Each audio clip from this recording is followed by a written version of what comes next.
What is going on, hooligans? This is Jay Hooligan here. Thanks for joining me, and I have a special guest today. This is my business partner and longtime friend, Victoria Nunez, who is also known as Hooligan V. She is a writer-producer at Hooligan Films and a co-founder of the company. I've produced with her for many, many years and worked on many different projects with her. And we've been through like a lot of educational stuff too, like different programs for management, for business. Met in school, so. We did meet in school. So yeah, we've been working together for a very long time. She is one of my most trusted producers that I've worked with, and that's why we went into business together. That's one of the main reasons why we went into business together. It's just that the relationship that we built over time for that, and that trust that we built over time. So if you guys ever hear me talking about the systems and the teams that I work with, she's on almost all of them. All right, that's just a testament to the type of work that she does. So, say hello. Hi. So thank you for joining me today. This week we're going to be going over something that I know I've been going over a lot of stuff for personal development, but we're going to actually dive into a little bit on defense mechanisms. Okay? And I know we've talked about a lot of this stuff for psychology, for understanding self, for understanding other people, because it relates directly back into screenwriting.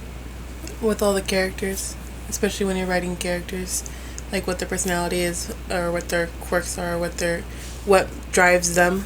Yep, absolutely. So understanding that for motivation of character, what they're doing, why they're doing. So understanding yourself, understanding other people. It's not just a retelling of it, because films and stories are reflections of life, right? Mm-hmm. The way we empathize with characters and the ones we connect with are typically ones that we well, not just understand, but we can relate to. Thank you. That's what the empathize meant. That's what I was trying to say. But yeah, that is right. How it ties into all that stuff, and those are some of the topics that we do address in a book that we're both writing together, right? We are writing a screenwriting book because we've spent almost 3 years delving into storytelling, right? It's been a while. I lost count. Yeah, I'm pretty sure it's just purely on that. I mean, we spent years doing other sort of business training, social media training, but always story. Story's always been there, though. Yeah, story has always been there, but like seriously going and diving into the systems that are out there, from all over, from classical to more of the modernized versions. You know, the systems that are out there, and we started to come up with our own system. So we've actually taken the story beat system, and we're finessing it because there's so many ideas out there on what a beat is, so we actually help define that. But within that system, we always talk about the psychology of how it relates to other people, about empathizing with the characters that we're writing, how to make them more realistic, whether it's through not just their actions but their dialogue, their motivations, understanding your character spines and whatnot. But how that relates back into this week's topic, which is defense mechanisms, that's a big one, because defense mechanisms are natural.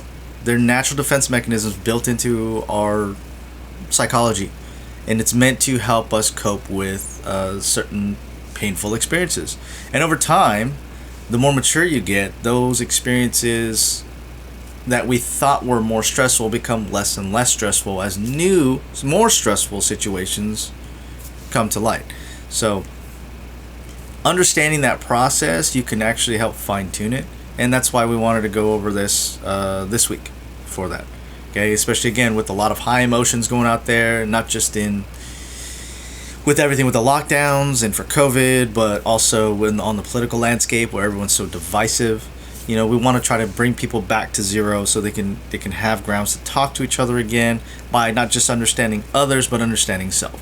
Okay, so anything to add before that? We go into it. I think what it is just being clear, like being clear-minded, being able to go in with a clear mind with like who you're talking to and with yourself. Yeah, absolutely. I agree.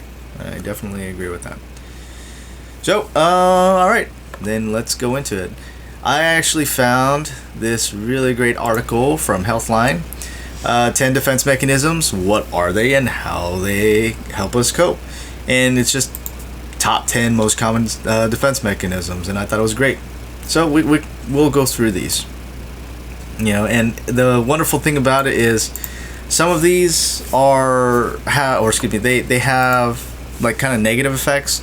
Others can actually help you develop and move on so you can focus better. And I believe that's the latter half of the list when we start to see those. So going into here, first one, top of the list, number 1, denial. Denial is more than a river in Africa. Denial is one of the most common defense mechanisms. It occurs when you refuse to accept reality or facts. You block external events or circumstances from your mind so that you don't have to deal with the emotional impact. In other words, you avoid the painful feelings or events. This defense mechanism is one of the most widely known too. The phrase, "they're in denial," is commonly understood to mean a person is avoiding reality despite what may be obvious to people around them. So, one of the problems I see with this is because it is such a common term, people throw that around a lot, and they don't necessarily understand it to its roots per se. They usually take what I liked about it is like it's a refusal to accept reality or facts. It's like some people, there's a different side to it, which is another one of those things which is called rationalization. Like connotative stuff? Is it going back to that? Oh, for the connotative versus denotative, if you haven't watched the other video on that, I suggest you go look at that one. Not necessarily. So connotative is more of the associative feelings and ideas and concepts that are associated with the word versus its actual definition, which is the denotative meaning for it. So it is a little bit different. I'm more thinking like people like to throw around the word debunked. Okay. And it's like things aren't necessarily debunked if they're, say, I don't know, thrown out. That doesn't mean you debunked it. It just means you threw it out. Again, that also doesn't necessarily mean that somebody is in denial just because you don't agree with the evidence that was presented. It just means like it was thrown out. It wasn't looked at. Now, if there's no alternate explanation to tell you why certain events happen, then it's not truly debunked. But kind of the same way with this whole denial deal. People like to project even further out, but like, no, you're just in denial because you don't want to accept the fact. But if you haven't presented any other facts to the contrary, it's not truly debunked, and they're not in denial. So it's one of those terms, again, because it's so common, stating that someone's in denial isn't necessarily true. It's just kind of a catch-all phrase that they use, right? And we've ran into that a lot, especially in film. Right? I mean, is that not right? I think it's in a lot of places other than film. That's true. Yeah, you're right. Yeah. Okay. Let's move on then, because that's a very popular one. We'll move on. Repression. I used to talk about repression a lot. So, according to this Healthline article, repression: unsavory thoughts, painful memories, or irrational beliefs can upset you. Instead of facing them, you may unconsciously choose to hide them in hopes of forgetting about them entirely. That does not mean, however, that the memories disappear entirely. They may influence behaviors, and they may impact future relationships. You just may not realize the impact this defense mechanism is having. So what are your thoughts on that? I'm not too sure about this one. Okay, and that's okay. Like that. This is why we're doing stuff like this. So I think we have talked about something like this. I just never put the label on it. Like this is repression. It's kind of like that. Do you remember my elephant crap analogy? And there was a part in that video that I did where it's like people will shut the door and be like, "Oh, nope, I'm gonna go do the fun thing," and it's more of like they're using whatever the other activity as a distraction. Right, like sweeping it under the rug. Sweeping it under the rug, absolutely. That's kind of what it is, but even further into like an unconscious level.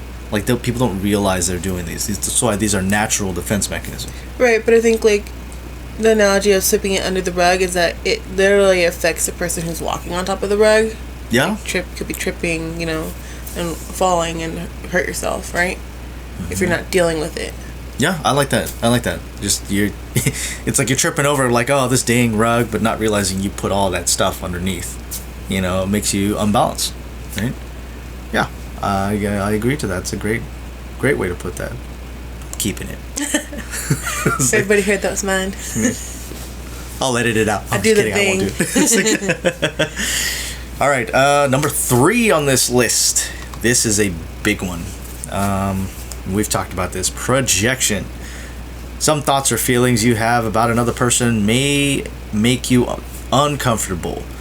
If you project those feelings, you're misattributing them to the other person. For example, you may dislike your new coworker, but instead of accepting that, you choose to tell yourself that they dislike you.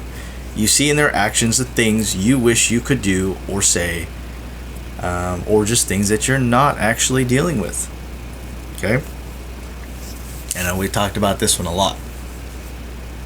See that one a lot. Yeah, we do see it quite a bit.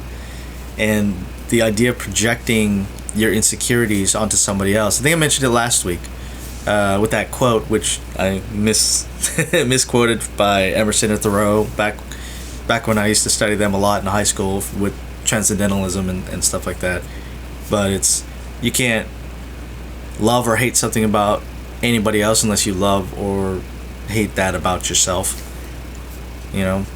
And that really shows a lot of what it is. And when we're in those lower brain, our emotional brain, purely living in our emotional brain, these self-defense mechanisms also just start shutting off or turning on at rapid fire. And we start projecting without even knowing it. Right? So instead of dealing with your insecurities and the problems that you may have, your stresses and stuff like that, instead of repressing them, people may project them out, or they're just repressed for so long that it automatically does it. This is why I've got a huge problem when people point fingers, when they point blame to other people. You just do this, you just do that, you just do this. It's like you're so angry about it, pointing at other people, and it's like that's one reason why I'm so vigilant with where I'm at. Where's my standing on it? Because if I'm so harshly reacting to something in that manner, that's a huge red flag to go, maybe it's not them, maybe that is me. I think that realization, though, with projection, it really hits you when you become aware of it, because you're like, oh, yeah, I'm doing that, and it's something you have to deal with yourself. I think dealing with yourself is harder than having to deal with somebody else, like having somebody else put the blame on, I think I talked about that in one of the videos from last week, using people as emotional dumpsters, right? That's, essentially the nature of karma, sending that type of energy out and dumping that on there. That's it. That is a form of projection. So a lot of this stuff ties into all those other things that I was talking about last week, and it does, a lot of these things do fall in line with the types of topics that I like to discuss. Yeah, projection. Oof, it is a doozy. Because the biggest thing about a lot of these coping mechanisms, these defense mechanisms that are built in they are automatic. They're built into your subconscious, and you unconsciously do it like that. It streamlines. So, being hyper aware, being vigilant about your own thoughts, where you're at, knowing yourself, right, and then being able to recognize your own patterns of who you are, why you are, and then, like you said, being aware when you notice it within yourself. It's like, oh, hey, yeah, that's that's what that is. Now I can identify it. I can put a label on it. I can now be aware when I do it, and then hopefully shorten that time for letting it control my thoughts and my actions for too long. Because there are people that hold on to stuff for so long, they're projecting out on other people for years, or even most of their lives. And that's I almost said the C word. I was gonna say that's crazy. I was gonna say that's crazy to me, but it's just like, it's so unfathomable just for me to think about that. Not necessarily crazy, connotative, not actual crazy. It's like, just to be clear, it's more unfathomable.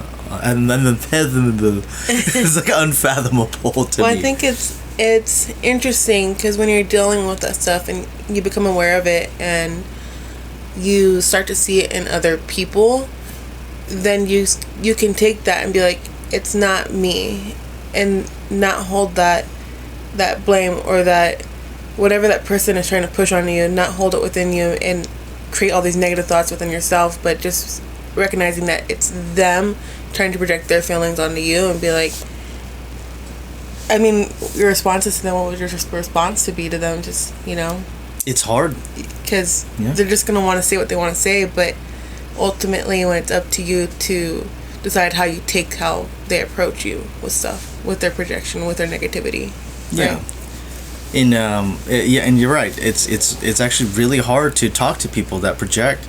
Like, how are you going to convince somebody else to break down that wall of projection when they're blaming you for doing those things? And if you don't know yourself, or you don't have like the track record to back it up, by knowing yourself, how do you fight that?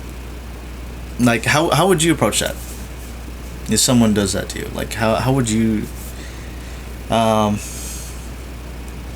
I'm trying to think of an example. I guess like it would be like, who would be approaching me? Because somebody you know versus somebody you don't know, it's different. It's vastly different. You're right. Because I become very sarcastic if it's somebody that I know. Yeah, and I get that. I could see that because I've been on the end of that, but you've also been on the end of mine. So it's like it's a give and take. It's part of it.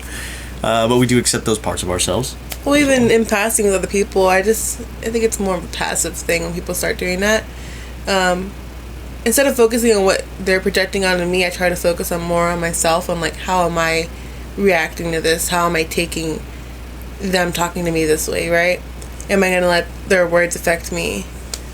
Because ultimately, they have to deal with their own stuff. Thank you. And I don't. That's their thing to deal with. And I'm not going to let that affect the rest of my day. Mm-hmm. Yeah, and I agree. That's exactly how I dealt for a long time. It's like, just let it. It's not mine. Let them have their negativity, or I'll put a stop to it. Like, and I remember there's people that I've met. I was traveling the country. Like, they come at me. I remember one of my friends now. She used to work at Applebee's, and I went in, and it was after we went in kind of late. It was me and a buddy, and I literally was just asking about, okay, how long is the wait going to be, because our dinner break had to have a certain time limit because we had to catch the bus, which was the company bus, to go back to the train where we were staying. And she took it as like, hey, yeah, I'm just doing my job here. Sort of deal. And I was like, oh, hold on. But she's so used to that, and she was kind of projecting her frustrations onto me because she was having a stressful night. And I was like, I didn't mean that as a way to just upset you. I'm just asking because we have a limited amount of time. I just want to know if the wait is going to be appropriate for us, or do we have to go to somewhere else? And then it was great because she immediately was like, again, when you recognize that, she was like, oh, okay, cool. I sorry for that. She completely apologized. She's great customer service. So then she's just like, yeah. Just, I'm sorry. It's gonna be this long. It's like, great. We have time. So we ended up having my buddy and I. We ended up eating over there and having a couple drinks before we got the bus. But yeah, you're right. When somebody's brought to it, it does depend on how you approach it, even if it's somebody you don't even know. Right. And then being passive about it, again, that's dealing with yourself. I do agree with that a lot, because a lot of times, again, you don't know what you might be projecting out in response to it. Like, you might be unaware of where you got to that. Maybe it was something that you did personally, and it's like, I didn't mean to do it that way. I didn't mean to approach it in that manner. Well, that's like you just in that story talking about the whole Applebee's thing. Mm-hmm. The way she took it, you can't control the way she takes it, but Correct. You can clear up the information that was given. Like, hey, I was just trying to, giving that backstory. Absolutely. And then the other side of that is like diffusing it. Right, that's kind of like what I was trying to go at. Like, you're trying to focus inwardly for that. Like, am I overreacting? Maybe it was me that was doing it. If I react negatively to it, and I think that's the other side to that. Instead of just looking inward, and it's something I've talked about before, is just listening twice as much to try to understand. Listening to understand versus listening to reply, right? Being able to understand somebody's struggle. And I was, at least back then, in that situation, I was able to pick that up. Like, oh, she's struggling, she's stressing out. She thought I was just some irate customer who like, oh, I still wear my watch inside, that's why I'm like, not like this. I'm not taking my pulse. It's like, time, hey miss, we've been waiting, we just got here, but we're waiting, which she might have been accustomed to, and that's customer service. I get it, I totally understand it. So I didn't necessarily need to look inward at that moment, and instead try to look at her from her perspective. And that's actually a principle of Aikido. Aikido is thought to be the most, how do they put it? Not optimistic, most moral martial art. Because one of the main principles in metaphorically and physically is you look from your opponent's perspective. So a lot of their techniques, you will actually face in the same direction as they do, but it's also meant to, because of the do, right, at the end, Aikido, which is meant more of that development, that more spiritual side to it, and the intellectual side to it, to actually see from their perspective. And when you see from their perspective, and you literally face a perspective, the only person who is fighting in that scenario is your opponent, is somebody else. So that's just a different way, I think, to deal with that sort of projection out, because that's essentially what it is. And a lot of times those angry, upset people that are raging, they might be projecting or moving into this other thing out here, doing something else to throw those feelings at you when it might be something that they're dealing with internally. Well, what about even responding with kindness, Yeah. Instead of trying to clear, just being kind, despite the fact that them coming at you either aggressively or projecting onto you, however they do it, just instead of being passive or seeing where they come from, what about just reacting in kindness, right? Yeah. So it's like, when I've dealt with a customer before, and she's got, she's got all the COVID stuff to worry about with her mask, and she's got 2 kids with her, and she's just waiting and waiting and waiting, and she's upset, and she's talking about all these bad things that are happening to her. The best thing you could do, the best that I felt that I could do when I was working, was that I could approach her with, hey, how can, I got this for you. I know she didn't ask for it, I got her some water, and I got her some stuff for her kids to be entertained with, and despite her giving me an attitude to begin with, the beginning of that interaction, it really changed how she saw me, how she was first projecting onto me, all that anger, all that frustration of having to deal with the stresses of dealing with her kids and dealing with COVID compliance and stuff like that, right? Yeah, and I think that's a great example for that. And again, that's something else that we've talked about too, like responding in kindness, and that may not always be an option,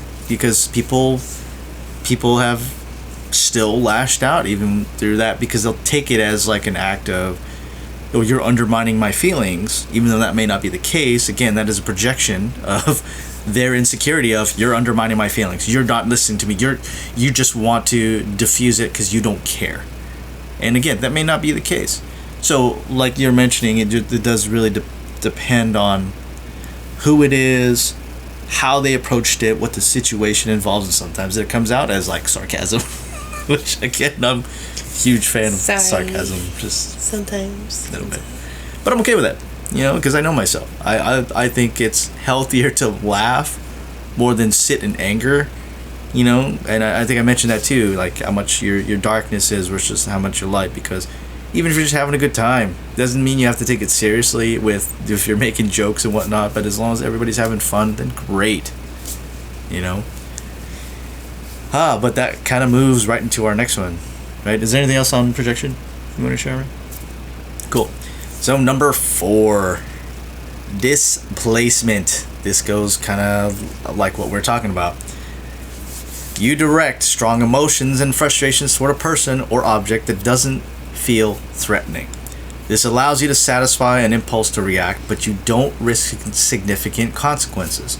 A good example of this defense mechanism is getting angry at your child or spouse because you had a bad day at work.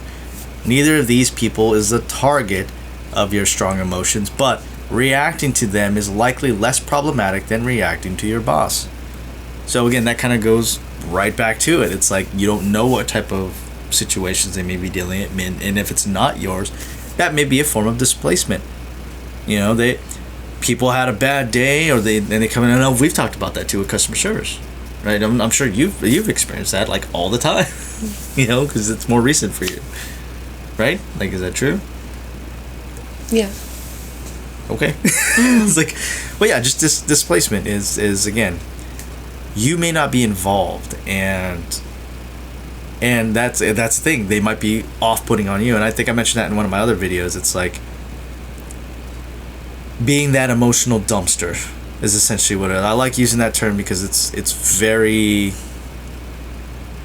what's the right word for it? Not volatile.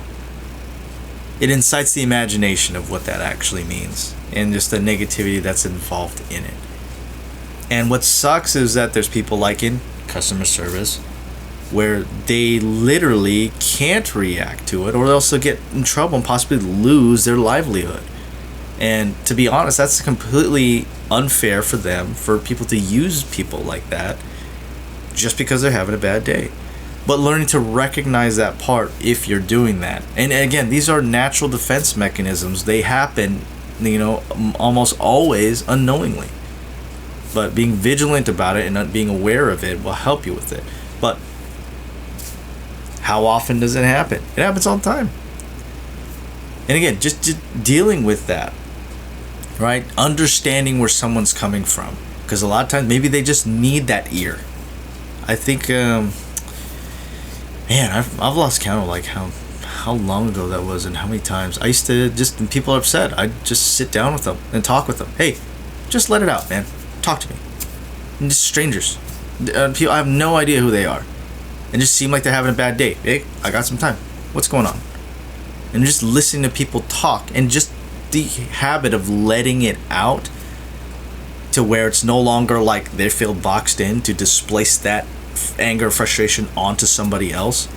It's like it was such a relief. You know, and I didn't do anything but listen.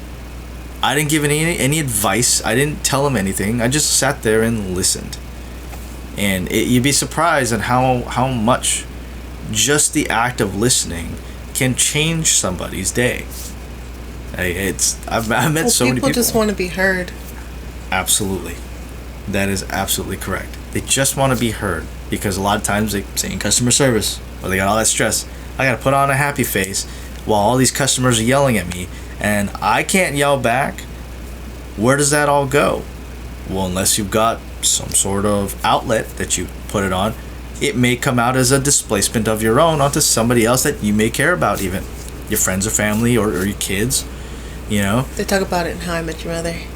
Yeah. Cycle of screaming. Yeah, the circle of it. It's the chain of screaming. It's like fine. You want to make it a circle? It'll be a circle. It's a circle. It's like I try to make it. No, he's like, no. If you want to make a circle, I try to make it more elegant as a circle. You want the chain of screaming? Fine. It's a chain of screaming. It's like, but it's essentially, yeah, you're right though. That is exactly it. It's the displacement of anger and aggression towards other people.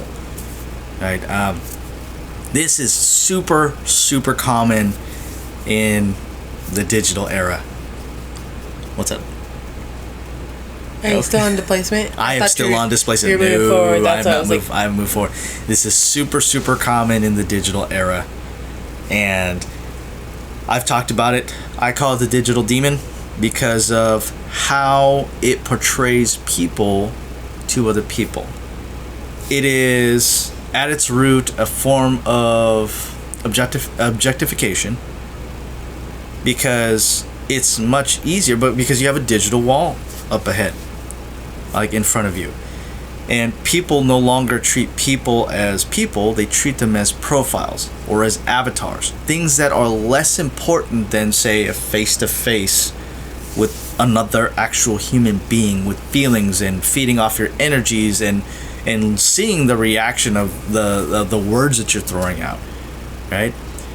And again, that's that digital demon, and this is why it's like I think I mentioned it yesterday how the internet is still like a toddler, and just I don't think COVID has helped really, because now everything is virtual meetings, Absolutely. Virtual doctor's appointments. Yeah, the lack of person-to-person interaction, that is literally the formation of social constructs, of healthy social constructs, and without it, I know that there was a study, man, I forget where it was way back in the day, where they tried to isolate babies, and it was such a horrible study, where they didn't touch them. They still fed them, they still changed them, but they didn't give any loving affection to them. And the result was, like, all the babies died because they didn't have that type of social interaction that they needed. Now imagine that, like, fully grown adults, like, yeah, they grew up with that because you are being taken care of. Now that just cuts off. Talk about like the young teens out there, or the young kids that no longer have people that they can hang out with or even socialize with. Like, again, psychology and sociology are huge, and being able to understand how to interact with each other and with other people, especially in terms of trying to understand yourself and gain that level. Like, you learn so many of those things. People always talk down about indoctrination of our youth through our schools. However, there are some benefits to it, like learning how to deal with social situations when you're angry, when it is to go, hey, I need to step back because this is not right in a social setting. I need to go and internalize some of it and find that release. Okay, but this whole advent of COVID and the digital era, the gaming era, the social media era, all these things that are literally in our wheelhouses on our daily. It's a daily thing, and it goes all the way towards, your dopamine releases. It goes through your physiology and your chemistry. I know I'm talking loud. Sorry. No. I was just thinking in my head, I was like, the whole social thing, it's like everything's so virtual, or when we see each other, we're all in masks. Hopefully that I don't forget to cover my mouth when I yawn. No. You thought yawn. Because now that I have a mask, I just yawn. Yeah. But even still, it's like those things in the digital aspect. Again, you could yell at a digital wall on Twitter or on Facebook, or even in a gaming situation where you can still hear the person's voice and you guys are talking smack about each other. It doesn't matter. It doesn't matter to you because it's not a real person when you actually have to see it. Yeah, there's no repercussions. It's like literally talking to yelling at a digital wall at how stupid it is, and you'll still feel superior to it because that is an inferior person. The whole idea of gaming, right? And I think I wrote an article about it. It was like how the digital era promotes God complexes, right? God complex is that superiority complex of like, hey, I am bigger and better than you, and no matter what, I'm always going to be right. You're wrong. And the whole idea of the gaming industry, like the psychological ramifications of what it teaches people in the long run and how they treat people, because you have people that are purely, why do people purely use that as an escape? It is escapism for sure. For one, because they don't want to deal with their own personal emotions, right? They don't want to add that, because now I got an avatar that when I say jump, it jumps. When I say shoot, it shoots. It doesn't deny me unless my batteries die, right? It does what I tell it. And what happens when you don't win in a situation? The game beats your avatar. People get enraged. Displacement, yeah, something like that. What was the one right before that? It was displacement and projection. Yeah, it's starting to all sound familiar. This is what I'm talking about. Those types of environments promote that type of reaction from people. That's why rage quits are such a thing, and people love watching them because they like watching. At least I'm not that bad, and then those same people are like screaming their heads off, like, what the? got a story. What the hell? I just did. Right. My favorite is the controller thrower. Now I can't play. Yeah, but it creates a god complex. I am the god of you because I can command every single action. That, whether it's something like you agree with or not, morally as a person, doesn't matter. It's just a game. That's the caveat. What? Look, it's not real life. It's just a game. God, it's fiction. What's the problem? Like, dude. What are you trying to say? Real people have different opinions, different thoughts, different. Yeah, and you can't control them. Crazy. And you wonder why people use video games, especially the video games, to escape reality. It's no longer like, hey, I'm just gonna distract myself on it. They literally are on it all the dang time to escape reality. And then a lot of those people don't know how to handle, say, customers that come in that are irate, that are displacing or projecting their own feelings on other people. It's all part of maturing and growing, and you have an entire generation of... Dude, my generation was the one that grew up with the first gaming consoles. Right? What was that? Huh? I saw that on my camera. She pokes fun about my age. I didn't say anything. No, but I saw it in a long time. I know, but I saw the reactions like, ooh, he said it. He said it. It's like, I get it. Don't worry, I'm catching up. All right. But yeah, that was my era. That was definitely my era. You know, and I was a part of that, and that was part of the reason why I wrote that article, because for a long time I was doing those exact things, and I didn't realize why I was so, unbalanced, on the edge, so reactive, so highly emotional, and it really took me time to I had to unplug. I had to force myself to unplug and take that time for myself.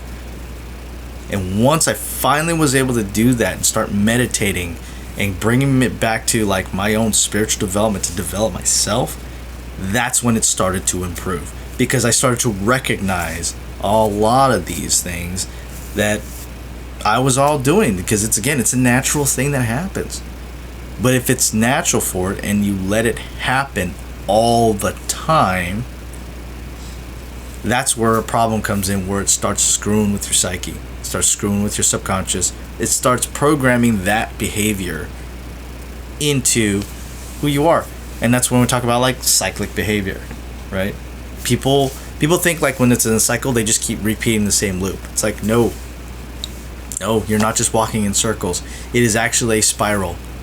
It'll feel like you're walking in circles, yes, but you are either moving upwards or downwards with it.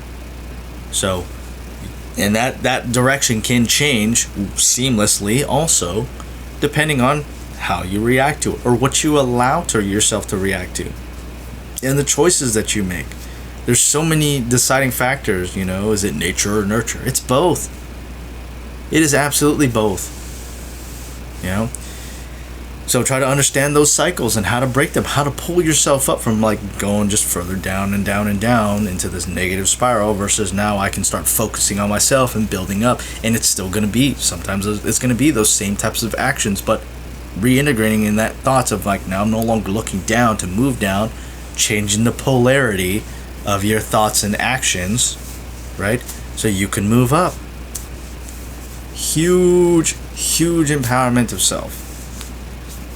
That is one of the most empowering things. The moment you realize you have the choice to program your own body, your own mind, and thoughts.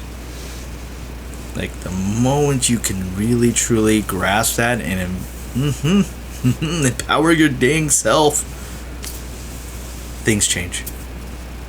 Absolutely. Whew. Yeah.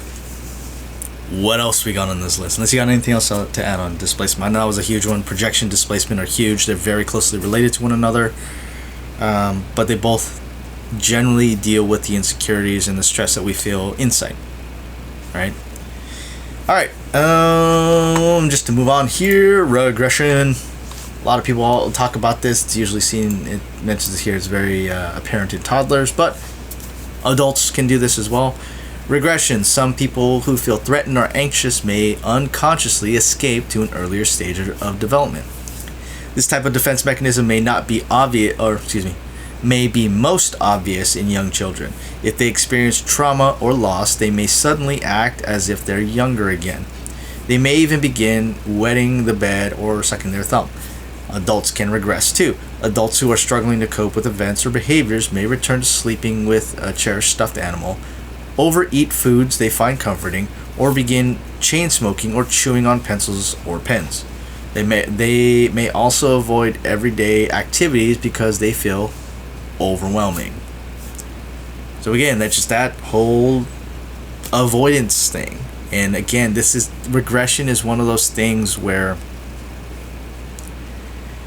it's just that whole idea of, like I said, how negativity and even in this case, a lot of these cases, trauma can wreak havoc on your psyche. It wreaks havoc in your subconscious, the parts you don't think are there. Like you mentioned, sweeping things under the rug. Sweeping things under the rug for too long, and it's like you're tripping over the rug, blaming the rug, instead of the stuff that's underneath that you don't see. There's so many different ways that it can pop up, right? Well, does regression also have the same thing as people getting stuck at a certain age? Yeah. Mentally? Yeah, absolutely. That's essentially like that. And I know we've talked about this too, and it's sometimes you can kind of tell at what part of people's lives, even adults, like where they stop growing, just the maturity level. Nope, they still have that mentality of like a 16-year-old because maybe something happened at that time where they never actually dealt with those deep-seated memories and possibly, like I said, possibly trauma. And so they've never actually moved on beyond that. It doesn't mean that they didn't have adult-type experiences as adults. But the mentality, again, it wreaks havoc from underneath. What happens to a foundation from a house, and you're walking through the house and you're just fine and dandy, you think everything's fine and dandy, but what happens to the foundation if the foundation underneath is crumbling? Right? There's so much more to learn about yourself and coping and being able to mature, to move forward in life. And that's the thing, people don't want to. Why? Because it's the easy way out not to. They let all these defense mechanisms run in place and rule them rather than making the choice to better themselves and pull themselves out. So regression, man, it's huge. That's to me, if you've gotten to a point of regression, or you're saying they're stuck at a certain level in life, like that's to me a huge red flag. If I ever to reach that point, and there might have been times where I was stuck, and then now that I'm aware of who I am and the things that I wasn't dealing with, I feel like I'm catching up to all these things. I'm late to the game. I'm supposed to be doing all these other things, and now I have to catch up. But again, that doesn't happen until you take time for yourself to truly understand yourself, to truly understand your darkness, because again, that's yours. What you decide to leave inside, whether checked or unchecked, that's all still yours. It's yours. Own it. Understand it. Conquer it. Right? Anything else on regression? It's a big one. Alright, next, number 6, rationalization. Some people may attempt to explain undesirable behaviors with their own set of facts. This allows you to feel comfortable with the choice you made, even if you know, on another level, it's not right. For example, people who might be angry at coworkers for not completing work on time could be ignoring the fact that they're typically late too. So this one is a little bit of a... I really don't like this explanation that they give on here. I was going to say, can you clarify? Yeah, because that example that they gave sound more like a projection of their own insecurity of something that they're doing instead of recognizing that and taking accountability for their own actions. So, rationalization, okay? When we talk about logic and philosophy and things like that, rationalization, which is different than being rational, because rational means you're, of like calm and collected mind, right? rationalization is almost the reverse of logical deduction. Okay? In deduction, you have evidence that you have evidence, and then from that evidence you deduct a conclusion, right? And again, this kind of goes back to what's going on today with everyone saying the science is settled and whatever. It's like, you don't understand. Even the scientific community is always debating the evidence and their conclusions. All of them are. All the time. They have committees that go and deliberate, but not every single one. And then people think if they disagree with those committees, all of a sudden they're bad scientists or don't know what they're talking about. They're hacks, they're kooks, they're whatever. No, that's not how that goes. That's not the scientific method at all. That's not how any of that works. Okay? But that's because evidence of what they found, the bits of evidence, form a conclusion afterwards. That is the deductive process. That is the best way to try to conclude for theories or what you're studying, and to give you grounds for whatever conclusions you have or any points that you have. In rationalization, it's flipped. Okay, and you see this commonly everywhere. Okay, rationalization is you already have a conclusion,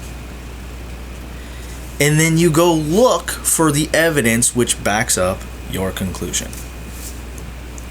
That's rationalization. It's not just your own set of facts. It's more now with the digital era and with the internet readily available with information. You good? Again, it's heavy subjects. I get it. With information, readily at our fingertips, people will find things. And here's the tough one. A lot of times they'll find opinion pieces and use those opinions as facts. That's a huge one, right? We talked about that a lot. Oh yeah, instead of actually looking at the facts, yes, they're using the opinions as like, no, this is true because in this opinion piece they said this. Yep. They said Coolsville sucks. Yeah. Yes. For any of those who've seen Scooby-Doo, what is Scooby-Doo? 2? I think so. Yeah. But yeah, explain it.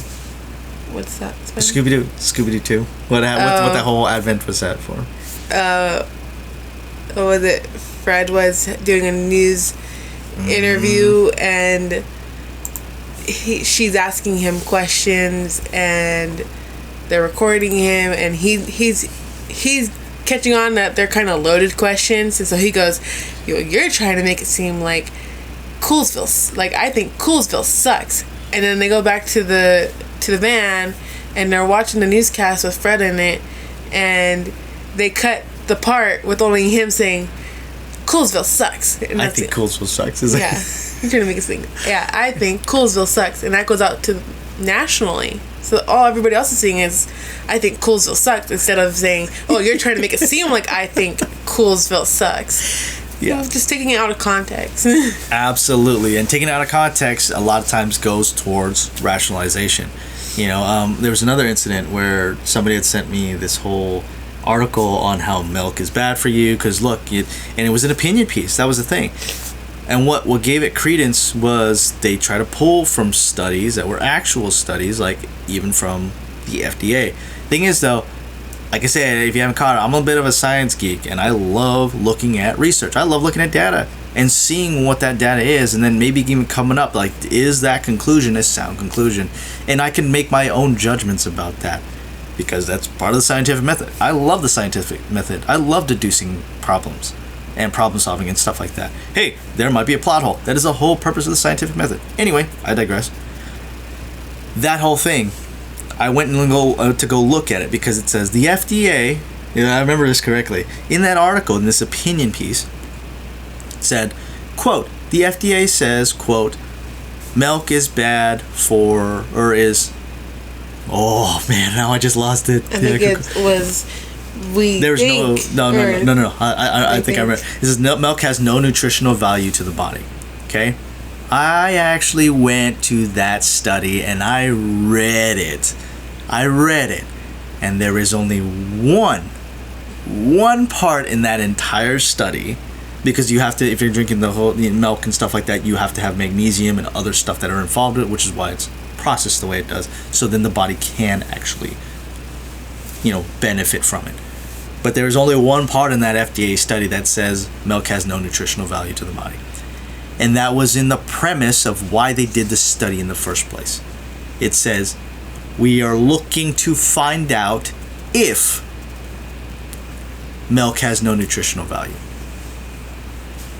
And what's completely crazy, not crazy, again, no, don't mean that in like a, said the C word, not that C word, it's a different one, but it's like, is regardless of pointing that fact out, regardless of the fact that I actually went and read the study,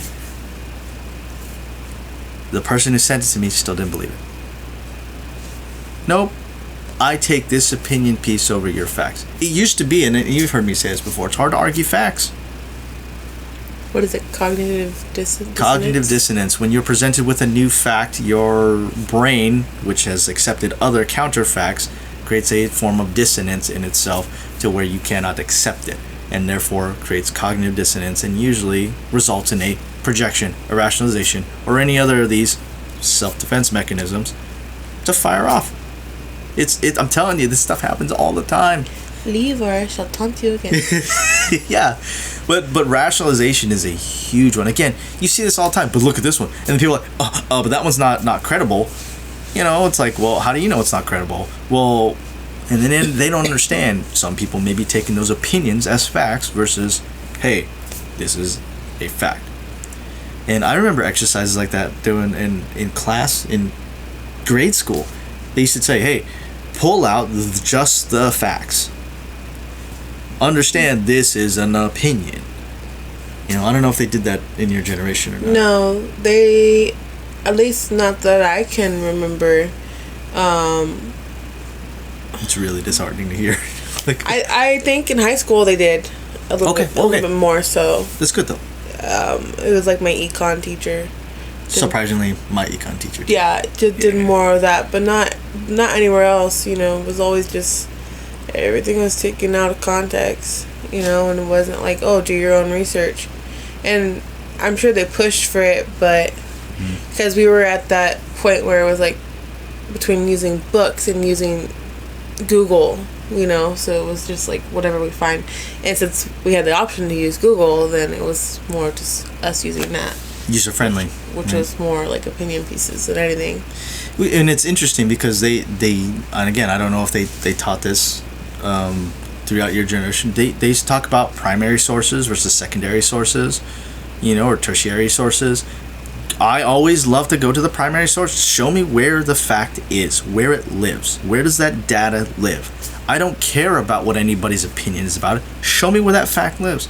Like, the whole idea of if we don't lower carbon emissions by 2030, we're going to die, came from. There was an article posted about it where the scientist who actually posted that study had mentioned they didn't know if, and again, this was clarified in Michael Schellenberger's book, Apocalypse Never, how environmental alarmism hurts us all. Because he followed up with the guy who wrote it and who did the study. And it was literally like he didn't know if the 4 degrees increase in temperature, if that would allow us to sustain enough food production to feed the world. And at that time, and again, it's mentioned in his book too, he asked that guy, because it's been a few years now, because everyone's running off of that, had there been any studies at that time that proved, debunked, that we wouldn't be able to sustain food at those temperatures, because that's where it all spawned from.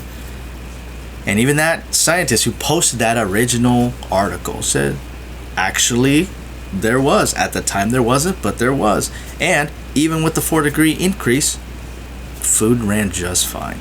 In fact, I think, and I might be wrong, I'll have to go back through that book again, I think he said production increased. I'm almost certain they mentioned that production actually increased with that. So, all this misinformation, and this is why I love primary sources. So again, I don't know if they taught you like back in your I think they did because it's been out for a little bit, but it was becoming more used in schools. So they were teaching us about like what sources were good sources, like .gov, .net, looking at all that stuff. But being a high schooler and having Wikipedia available to you was really helpful. Yeah. But then we get doxed on that too. Yeah, I think I used Wikipedia in one of my former videos. Oh, to understand new media and what new media. I was like, don't hit me on this, but it is technically correct, and so I used it. I was like, don't dock me because I know it's Wikipedia. But yeah. But you're right. It's so weird to see that rationalization. If you already have that, and that kind of ties into social proof. And what's funny is like I didn't learn about social proof from psychology stuff that I read. I learned about social proof through the screenwriting programs. I forget which book it was that we were going through, and it was social proof because we're talking about. Save the Cat? No. It was way after Save the Cat. I don't know if it was writing. It might have been writing character arcs. It might have been that one. But they talked about social proof. And what social proof is the sociological effect that if you say something often enough, it becomes fact. And it doesn't and even if it counters actual facts, and that's why I use quotation, facts, right? It doesn't necessarily mean it is an actual fact. It just means that people believe it to be true. And I believe the way that they were trying to put it in terms of screenwriting is that's where urban legends kind of start. But more dangerously, there is a real world aspect where that is dangerous. You say something often enough. This person's horrible. This person's bad. This person's, just a piece of crap. You don't trust them. Don't trust them. Don't trust them. Don't trust them. Don't trust them. Just because more people say it, and then all of a sudden it becomes a fact, and now everybody rationalizes. They can take some stuff out of context. Look, he said this, they said that, that just proves that they're what I said, they're evil, they're this stuff. That's a dangerous ground. Honestly, that is one of the root causes for root targets of propaganda. Elicit an emotional response to provide an agenda towards something that may not actually be true, or maybe partial truths, right? Taking things out of context. Coolsville sucks. We do that all the time. Coolsville sucks. Yep, that's Coolsville sucks. And we see it everywhere, and it's rampant, especially on social media, right? And once it got to the point, I think a buddy of mine was pointing out, once they changed the laws for news, and I think Fox News was the first one to start pushing opinion in news, because there was this whole history of news was just supposed to report on news. The laws changed, and then in the 90s, Fox News came out and was like, we're gonna give you our opinion about it, and it shook up all the media world. But the problem is, it's like, it doesn't matter. That's why a lot of people don't like Fox now, as opposed to other media. I don't like a lot of mainstream media, regardless of who it is now, just because of where it's gone. Because it may have started back then with Fox News, because it might have been the first one, but it's propagated throughout a lot of the news stations, and it practically all of them. It's so hard to find a genuine news reporting fact. There's just the facts. That's it. And that's why a lot of independent media has come out, with people that are purely just looking for the facts. I'm just telling you what happened. I'm just telling you what this says. And like I said, those exercises of like, hey, what kind of language are they using? Is it an opinion? Identifying, is it a fact or is it an opinion? That used to be one of the exercises we did in high school. Tell me, is it a fact or an opinion? Or what facts can you pull from this opinion based off the wording? See, we've never done that. That would have been cool to have. See, and that's what I'm talking about. I don't know where that disconnect happened. When I started learning more about that was our debate class in college. In college? Okay. When I started learning, facts. Yeah. So yeah, it's such a weird precedence that's here, where people take that, and like I said, I'm very cognizant of what type of language people use. The loaded questions. It's like that whole thing, excuse me, sir, when was the last, it goes, well, when was the last time you beat your wife? Right? And all of a sudden, he's a wife beater. He's a wife beater. No, that person wouldn't be asking if it wasn't a fact or even on the table. Loaded question. It's a loaded question. Yeah. Again, and then they're saying like, whoa, no comment. You see that, folks? He had no comment. He did not even want to admit that this evil person is actually someone who beats his wife, because who would admit that to a lowly news reporter like me? You see what I'm saying? These things can be twisted so much. And this is the whole reason why the ratings for news stations have gone down. You know, it's reality TV. It is reality TV, absolutely. You know, and that's the thing. It's entertainment. Newscasters are no longer people who convey news. They are entertainers, and as such, they can be flamboyantly wrong in directing hatred and negative feelings towards a person, a party, a group of whoever, instead of just reporting the facts. That's why it's super dangerous. That's why you get people like me and other people talking about like, well, it's just propaganda. Why? Is it eliciting an emotional response? Is it driving you to believe something that may or may not be true? You know, that was the thing too. Any of these interviews that people are like, look, it's edited this way. I'm an editor. I know what it's like to cut dialogue and take things out of context and make it seem like Gouldsville sucks. That's what we do. We build stories off of that. So I go to source material. Show me the whole thing. Does it take a long time? Absolutely. But in watching those, I can go, oh, and again, using a lot of the systems that we use to try to understand where someone's coming from, listening to understand, not listening to reply. Now we can start going, okay, did they actually mean that, what they're trying to say? I can see where it can be maybe misconstrued that way, but maybe this person's not like that, or they're just, they meant it in a different light. And you can kind of tell. It's really not that difficult to tell when somebody is just kind of doing something just to be dumb, you know, and they're trying to be funny and it didn't really come off as funny. It's like, oh, Coolsville sucks. Screw that guy. You know, it's huge.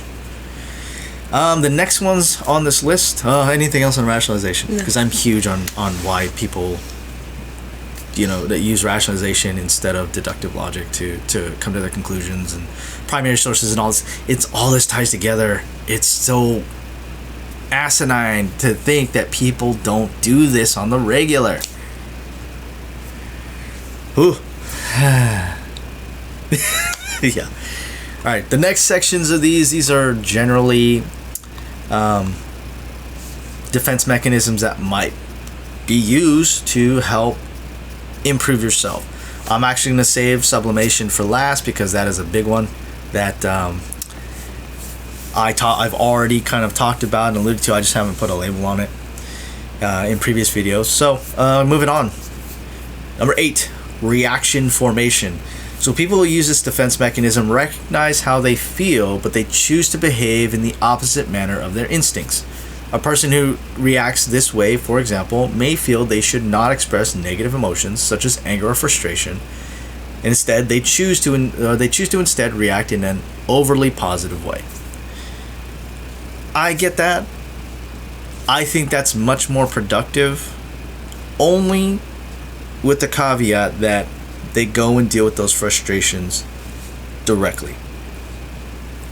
Because again, repressing those sorts of feelings, repressing those frustrations and anger instead of actually dealing with them can be, you know, devastating. Sweeping it under the rug. Sweeping it under the rug. Absolutely. So then that's the thing, is that people become reaction like, oh, and it's a great distraction, I guess. It is a redirection. It's kind of like a deflection that they're doing it to go like, oh, no, I'm happy, whatever. And sometimes that pisses people off because they reacted that way. But it is considered a defense mechanism.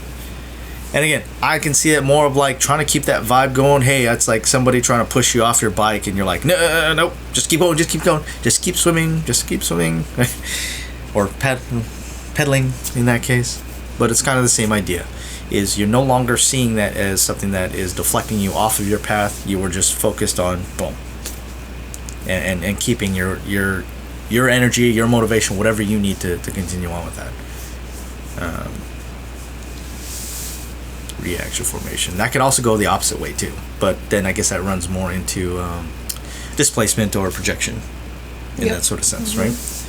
So I can see this is why, again, it can be a beneficial one, but only under the understanding that you'll deal with that later. Number 9, compartmentalization. Separating your life into independent sectors may feel like a way to protect many elements of it. For example, when you choose not to discuss personal life issues at work, you block off or compartmentalize the element of your life. This allows you to carry on without facing the anxieties or challenges while you're in that setting or mindset. I got no problem with compartmentalizing certain things, like business and personal life. That doesn't mean you can't ever talk about them, but sometimes having too much of your personal investment in there, too much of your emotions that are running in it, into your business is just bad business. You know, how many times have we run across that? Yeah, like a lot. And I remember having a discussion with somebody from school, and they were like, I think the question was something on the lines of, I think it was an incident we were talking about, and they were talking about how, I can't not put all of my emotions and feelings into this. I can't distinguish. And they couldn't distinguish between business and personal life. They couldn't compartmentalize. And that got that person into a lot of trouble in these other incidents, because it's almost like blurring the lines between fiction and reality, right? I'm so involved in building this fiction that I can't tell what is actually real. I can't tell that it's a piece of fiction because I'm so involved in it and I feel so empathetic for these characters. And that's why you get people out there that are like angry at the actor who played King Joffrey, cussing him out on the street. I'm like, dude, that's an actor. He did a badass job at his character. That's fiction. They're not real. But because people can't compartmentalize fictional movies, fantasy, and reality, as opposed to, say, like business and personal life, that can be devastating for, how it can have devastating results. It's so weird to hear that, though.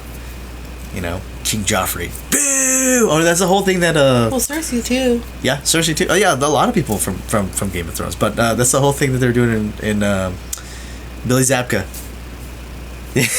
Like, he's the bad guy. I was just a kick-ass actor, but every time I go somewhere, boo! Popcorn throwing it over. How I Met Your Mother? Yeah, How I Met Your Mother. How they did that to Billy Zabka. And it's just like, everywhere he went, it's like... And I know Barney's character took that to the extreme. Again, fiction versus reality. Like, he was the hero.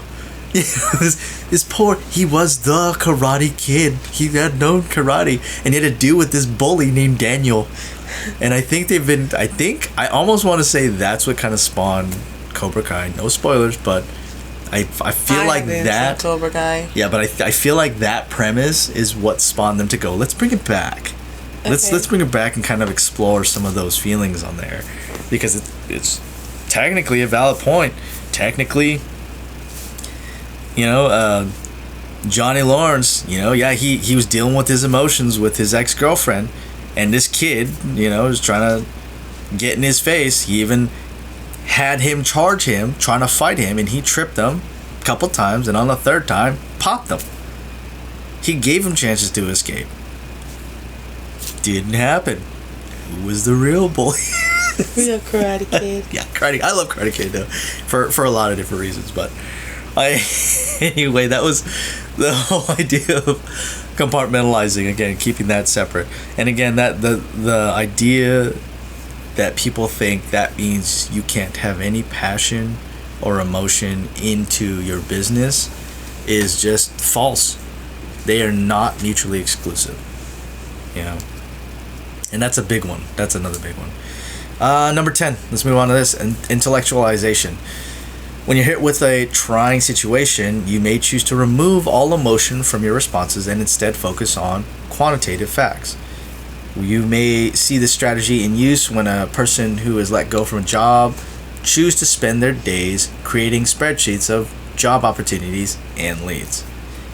Again, I see nothing wrong with that. I don't. What I see that as is more, especially if you're doing it purposefully as opposed to just unconsciously, right? You can consciously make the decision to do these things, and that's really part of transforming negative stimuli into something positive, right?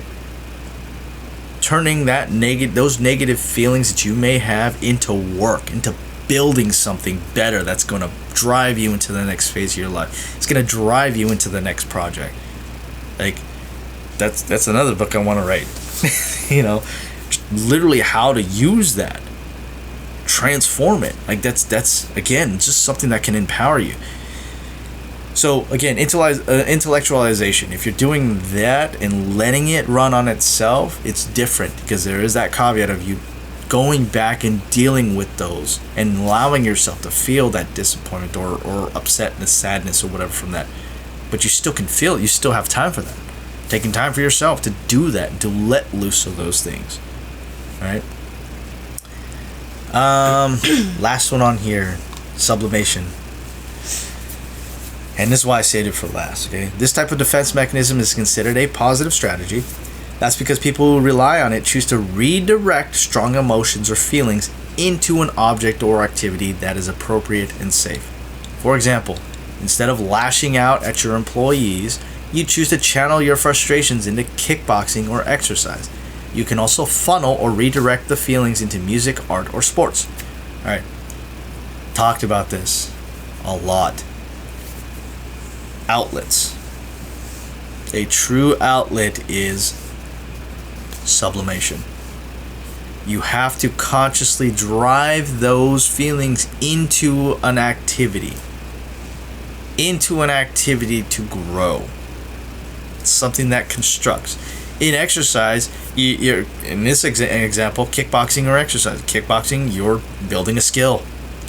You're using all that negative to transform that energy into building a skill. And you will get better and better and better due to repetition and the cyclic behavior and how our bodies behave toward it. You will build muscle. You're in the gym. If you're exercising, lifting weights, putting all that frustration into the exercise. And we've talked about that too. There's a fine line, right, between distraction and an outlet. Distraction. Yawn. So, I'd like your perspective on it, since I know I'm talking a lot. I mean, I don't really have anything to say on it, just because, like, just the outlets, I feel like sometimes it's hard to distinguish when you're getting distracted versus actually using it as an outlet, because when you're focused on making sure you're hitting the right way, or making sure you're exercising the right way, or making sure you're drawing the right thing correctly, tend to lose focus on why you're using it as an outlet, and you're just more focused on what you're doing in the moment. Yeah. And that's the difference, distraction. Right? Correct. So yeah, have that fine line, right? And it can happen really quick when you're distracted by it, like, oh yeah, you're, like you said, focusing on the technique versus just letting it loose, right? But sublimation, that is your outlets, driving that negativity into something that you can build. This is why it's important, whether it's music or art. I love watching. There's that moment in Drumline where the conductor, I think they forced him into doing some modern hip hop piece, because by the dean or something like that, and he's in it. He is conducting. He's taking his frustrations out into the art of conducting his band to move and to do it, and he's just so emotional. I love watching that scene, because that was an outlet for him. He used art, music. He wasn't even playing the music, but in a sense, he's commanding that music from it. And if anybody's ever played in band, and really looked at the nuances that conductors use when they're conducting, like, I'd say take a look at it. It's very fascinating to watch, just the human behavior for that. And when you can tell that not just a passion that comes out. Again, it may be their frustration coming out, which may be misconstrued, but at the same time, having that emotional response into it, guiding it, directing it, that's absolutely huge. You can create such big successes purely just by utilizing sublimation, consciously using sublimation for that, consciously using outlets, thinking about it, right, instead of getting distracted by technique or stuff like that, right? Right. So. Well, I feel like sometimes it's hard. Yeah. Because you can easily get distracted. But that's where the practice comes from. What's the first step to every change? It's awareness. If you're not aware that you can do that consciously, how are you going to even know that it's a tool that you can use? Awareness, always the first one. Always. Oof. What a doozy. That's a lot. That is a lot of information. But this is something that one of the topics that I'm actually very passionate about and studying about it, the psychology and sociological ramifications or effects that result from these things. And then, more importantly, how can we use those to our own advantage to better ourselves? Because again, in this world, in the digital era is pulled us so far away from being able to connect with people. It's more about disconnecting with people, I think I mentioned it before about how the whole gaming industry is all about creating avatars and fostering god complexes. Social media does too. There's somebody you don't like, block, unfriend. I don't ever have to see anything about that again. And I know this kind of ties into a lot of the stuff they talk about, like creating echo chambers and all that stuff. Again, that's not even the point. People would rather be disconnected from other people and be addicted to conflict than towards growth, right? I'd rather control other people and how they interact with me versus just controlling yourself and growing yourself. And I don't understand that anymore. To me, that was more towards like a teenager mentality, I guess. Is that kind of thing? I don't know if you see it the same way, where you're more trying to control everyone else because your hormones are all driving all over the place as a teenager. I don't really feel like I experienced that too much. Well, not just even for yourself, but for just everyone in general. Like I'm a generalization. not sure. I don't see that. Okay. All right. Well, that's perspective, and this is like why I enjoy talking with you about a lot of this stuff. I think most teenagers are just more focused on internal dialogue that's going on. Yeah, and at least teenagers that I've talked to. Yeah. And I can agree to that, and that's because again their bodies are literally changing. Once they hit puberty, that you realize puberty doesn't actually end until like your mid-20s. It's just that the effects of it. No. It might end earlier than that. Certain portions of puberty end, as in like your growth spurts and stuff like that. But the whole rest of your hormonal activity actually extends closer to around like your mid-20s, which is why you don't technically settle into who you are until your mid-20s, and why those years are absolutely important. It's also why they're targeted a lot by people that are trying to influence them towards certain agendas or mentalities. They're easily manipulated into that. Why? Because they're highly emotional. Their hormones and body chemistry is literally driving them. And what we talk about all the time, living that an emotional mind, you become predictable. If you become predictable, that means I can manipulate you in different areas. So also why it's important for us to reconnect, not just with each other, but setting that example for our youth, so they can see there's something more.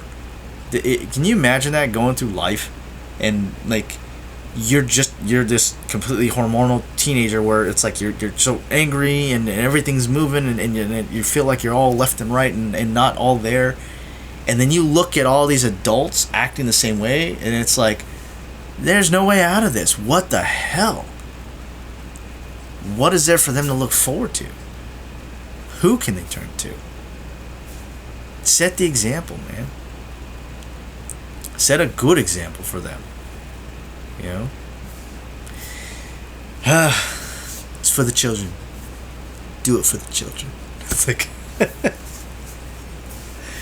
Anyways, that's the topics, I guess you can say, for this week. You know, I want to thank you, Hooligan V, for joining me on this. I know it's late, but I do appreciate, you know, your perspective on this, and especially being there to help me have somebody to reflect off of, on somebody who I can trust in giving me your honest opinion without an agenda, who can actually have these honest talks, you know. So, and in fact, she was the one that started me and has been encouraging me to do these videos anyway. So thank you, I really appreciate that, and I'm grateful to have you working with me on all these things and pushing me to do these, and it's been helpful for me too.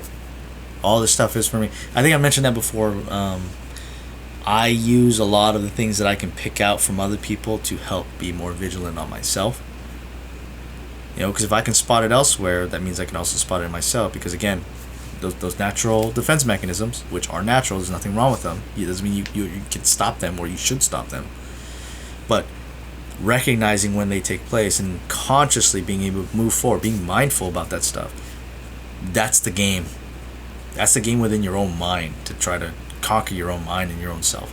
And if you can point that out in other people and reflect that back, hey, do I do that? Just question it, purely and honestly. Do I do that?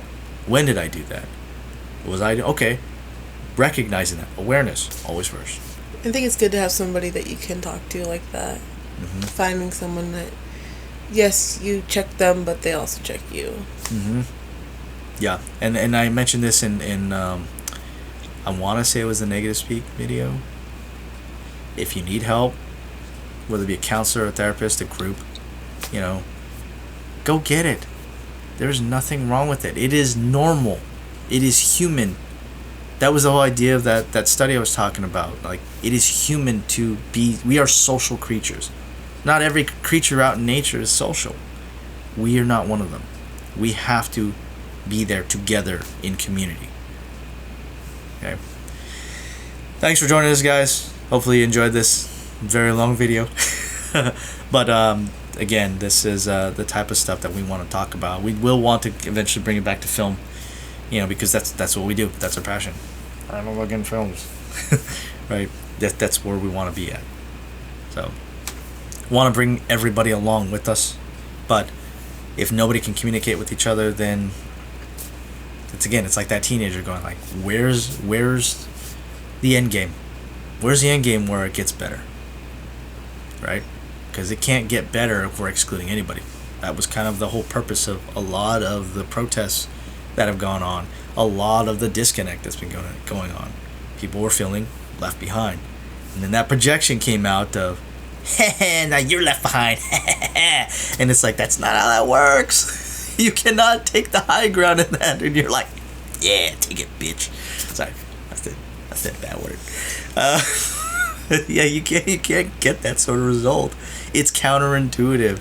Stop doing counterintuitive things to what you actually want, or at least say you want. Don't let the things that you want just be words. Let them be your driving forces. Okay? You want to have unity, then get the dang unity. You want people to be more communicative and to understand and trust each other, then build those trusts. Be the example. Because if you can't do it, how do you expect anybody else to do it? Crazy. C word. C word. I use the C word. That's 3 times. That's my limit. Third strike. Okay. So with that, again, thank you again for joining us. Thank you again, Hooligan V, for being here. I'd actually like for you to come on more often, but that's your choice. We'll discuss that later. No pressure at all. So again, thanks. Hopefully you guys have a fantastic week, and we'll see you. Happy weekend. Happy week. Weekend. Week. Yeah. We are filming this over the weekend, but because this will be dropping next week. All right, we'll see you guys later. Hey, thanks for checking out my video on here. If you like the content that I'm putting out, please be sure to like and subscribe down below and add a comment, because I'd love to see what your guys' thoughts are on this sort of content and these topics that I'm putting out there. All right, until next time, stay golden.